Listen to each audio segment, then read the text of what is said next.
advice on how to handle a difficulty between brothers by trying to settle it one-on-one. Yet, Peter seems to want to quantify the number of times one should make such an effort. Peter asks, "Lord, how many times is my brother to sin against me and am I to forgive him?" Up to 7 times. Some religious leaders teach that one should grant forgiveness up to 3 times.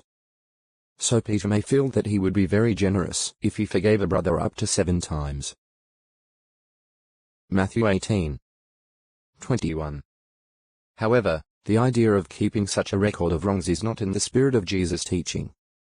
So he corrects Peter. "I say to you, not up to 7 times, but up to 77 times.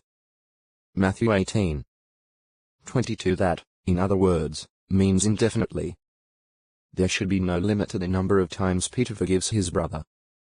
Jesus then tells Peter and the others in illustration to impress on them their obligation to be forgiving. It is about a slave who fails to imitate his merciful master. The king wants to settle accounts with his slaves.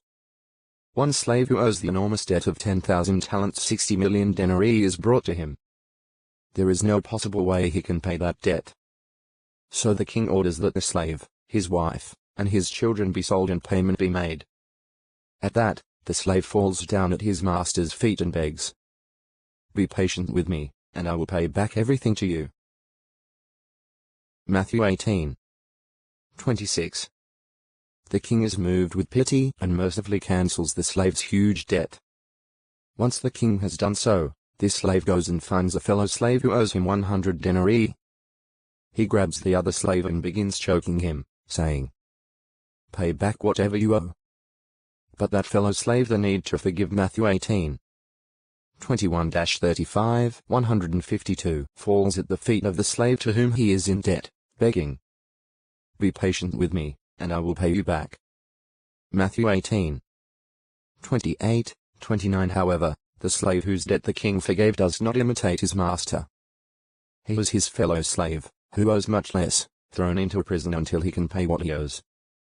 Jesus then relates that other slaves who see this unmerciful treatment go and tell the master, who angrily summons the slave and says, "Wicked slave, I cancelled all that debt for you when you pleaded with me.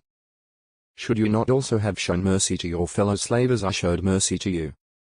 The angry king delivers the unmerciful slave over to the jailers until he repays all that he owes.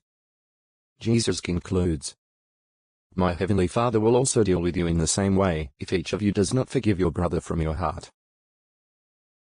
Matthew 18:32-35. What a lesson that should teach us about forgiveness. God has forgiven us a large debt of sin. Whatever transgression a Christian brother commits against us is small in comparison. And Jehovah forgives us not once but thousands of times. Can we not forgive our brother a number of times, even if we have a cause for complaint? As Jesus taught in the Sermon on the Mount, God will forgive us our debts, as we also have forgiven our debtors. Matthew 6:12. Forgive 7 times.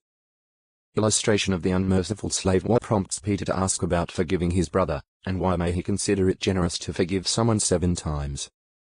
How does the king's response to his slave's plea for mercy differ from the way that slave deals with his fellow slave? What lesson should we learn from Jesus' illustration? 64-153. For some time, Jesus has confined his activity mainly to Galilee, where he has found a better response than in Judea. Besides, when he was in Jerusalem and healed a man on the Sabbath, the Jews began seeking all the more to kill him. John 5:18. 7. 1. It is now the autumn of 32 CE, and the festival of Tabernacles or Booths is near. This festival is celebrated for 7 days, followed by a solemn assembly on the 8th day.